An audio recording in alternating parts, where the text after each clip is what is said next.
Eskerrik asko, Iban. Egun guztioi eta eskerrik asko, eta zurionak nahiari, gure konservatorioko ikasleari, eskaini digun pieza zoragarrianatik. Eta, aurtengoan ere Gasteizko Jesus Guridi musika konservatoriora inguratuz baeten guztioi, esker berezia zuei guztioi. Urteroko zita da, Ibanek jarri dugu aurtengo markoaren nondik dorakoa, eta beti da, osgarria. Eta nik esan behar dut eta ikertu behar dut pozik datorrela, harrera hau egitera, pozik eta bihotzetik hitz egitera. 29. ediziora, iritsi garen bako, eta ez da gautxo markadak. Ia 10 da, igaro dira, lehen eskola iztunbia antolatu zenetik. Eta ziur nago, hemen badaudela, handik igiriziren hainbat eta hainbat pertsona. 1996 urtera atzera eginda, garaia egitako hezkuntzaren erradiografia eta gaur egungoa zeinen ezberdinak diren, konturatzeko ere ez dugu informazio berri aurkirik behar. Euskararen indar berritze betea aurkitzen da, 20. mendearen azken hamarretara ondo dakigun eta ondo datuzuen orduan, eredua goranzko bidean doala eta anebitasunari lotutako ikerketa eta praktikak ezagun zaizkigu gainera. Eskolan ikasitako euskara gehiago eta hobeto erabiltzea jomuga duen euskal hezkuntza sistemaren oihartzunak. Datoz euskal eskola iztunbia jardunaldiaren testuinguru honetan. 30 urte igaro dira. Eta garaiatan, erdigunean jarritako ardatzen bihartzunak gaur egun ere gure artean baikionen, oihartzun hori. Euskara eta euskal kulturaren transmisioan ardatz duen hezkuntza sistema eraikitzen jarraitzen dugulako. Euskara irakasten ari gara, eta euskara garatzen dituzte gure ikasleek eskola kurrikuluari lotutako kompetentziak. Euskaraz ikasi eta euskara erabiltzen duten hiztun aktiboak izan daitezen. Hori ari gara egiten egunero gure ale industriarekin ikastetxeetan. Eskolako esparruan, Ibanek esan duen moduan, baita ere eskolaz kanpo eta gaur hortaz asko hitz egingo dugu. Garai berriak eta agertoki berriak. 2025ak iraganeko oihartzunek bizirik dirautela gogorarazten badigu ere. Agertoki berri hauen aurrean dondela ere esaten digu. Eta gaur egun Euskadi gizarte pluralagoa da, anitzagoa da, eleanitzagoa da. Egun nazionalidade ezberdinetako ikasleak ditugu gure artean egunero ikasbeetan. Euskal hezkuntza sistemak ezin du errealitate hori salbuespen gisa ikusi, bere orainaren eta etorkizunaren egiturazko zati gisa baizik.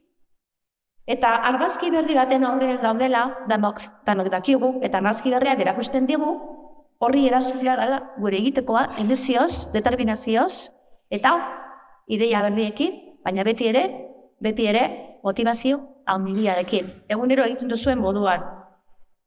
Aniztasuna, literarriz, esango nuke hori da, lehenengo ideia, zuekin partekatuko nahiko lukoet, lehenengo ideia, aniztasuna, hor arbelean artean literarriz jarriko nuke. Gela anitzak ditugu. Genero, balio, sinesmen, ohitura edo hizkuntza aldetik.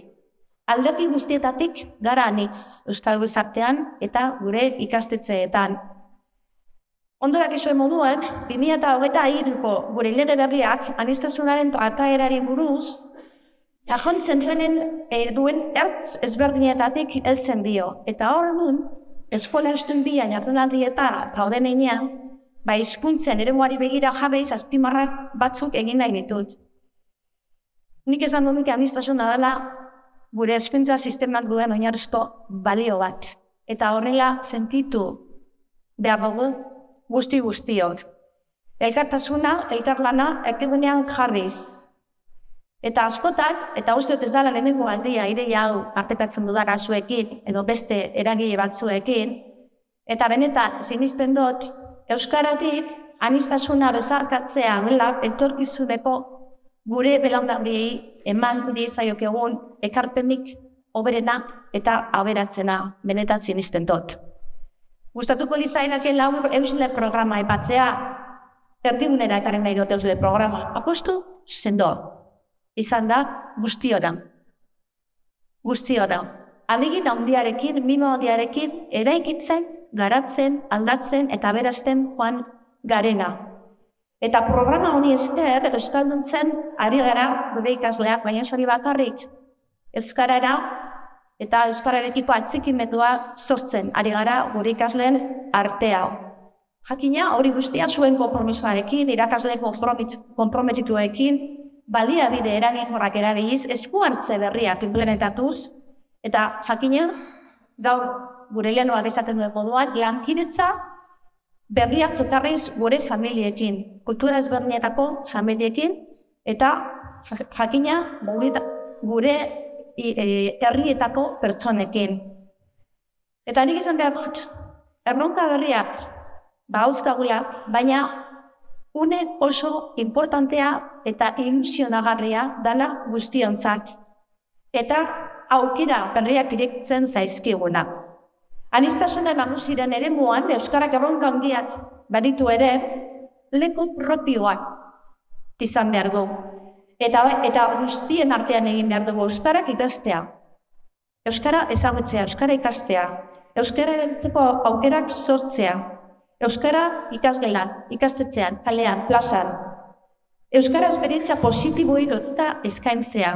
Lehen Ibanek ere aipatu duen moduan. Euskara maite eta erabiltzen dutenekiko harremana hurbiltzea oso garrantzitsua. Eta euskara modu arrakastatsuan ikas daitetela erakustea. Eta horretarako erreferente berriak behar ditugu.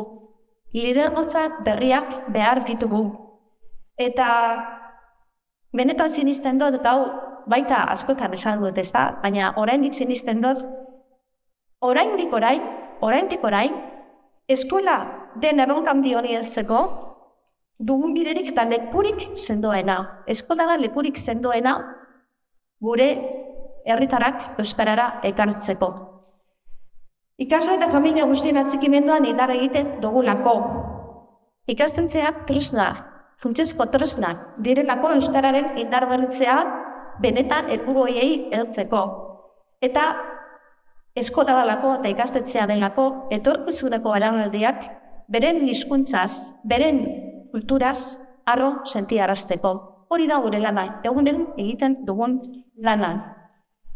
Erreferente eta lidergotza berriak aipatu ditut, eta horrekin bukatu nahiko nuke, eta jakina lidergotza hitz egiten dugunean zeri buruz ari gara. Ikastetzen lidergotza, hizkuntza aholkularien lidergotza, irakasleen lidergotza, familien lidergotza, ikasle lidergotza, gizartearen eta herrigintzaren lidergotza, eta baita ere administrazioaren lidergotza. Guztion artean egin dugu bide hau azkenengo 20 urteetan, eta guztiok batera lankidetzan jarraitu beharko dugu bide horretan.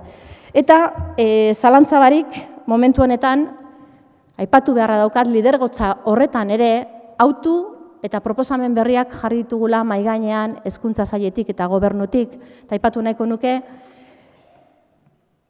Euskararen eta hizkuntzen ikaskuntzarako institutuaren lidergotza. Hemendik aurrera gure iparrorratza jarriko diguna guztion artean eragiten jarraitzeko lankidetza horretatik benetan lortuko dugulako misio handi baina politoni erantzutea. Eta bukatuz joango naiz. Ezagutza oso importantea, inoiz baino importanteagoa, estrategia, baliabideak importantea, eskarmentu handiko pertsonak importanteena eta pertsona motibatuak eta konprometituak. Eta jakin badakigu ez dagoela benetako inklusiorik hizkuntzarik gabe. Hizkuntza ikasteko, elkarrekin bizitzeko, nortasuna eraikitzeko eta gure ingurua ulertzeko eta interpretatzeko tresna delako. Eta inoiz baino beharrezkoagoa delako hiztun komunitate, eta hau oso importantea du, hiztun komunitate biziak bilakatzea gure ikastetxeak. Gu daukagu aukera hori lideratzeko euskal gizartean. Guztion esku dago, jakina, baina guk aukerak eta proiektuak dauzkagu eskuartean. Honekin bukatuko dut, ziur nago, irrikitan zaudetela, gaurko adituak eta arituak entzuteko, Kataluniatik ere etorki zaizkigu, benvingudas, a las donas de Cataluña, eta eskerrak, benetan eskerrik asko jardunaldia antolatu duzuen eragile guzti-guztioi, badakit mimo handiz eta lan handiz egiten duzuela, eta eskerrik asko etorri zareten eragile eta lider guztiei, gaurko saioan entzundakoak, eta hemendik aurrera sortzen ditugunak asko izango direla, izan daitezela gure barne gogoaren eta gure jakintzaren arnaz. Gogoa eta jakintza. Gure auzoetara, gure ikastetzetara, geletara eta gizarte osora ailegatu edo ailegatuko direnak. Mila esker eta gozatu gaurko goizaz.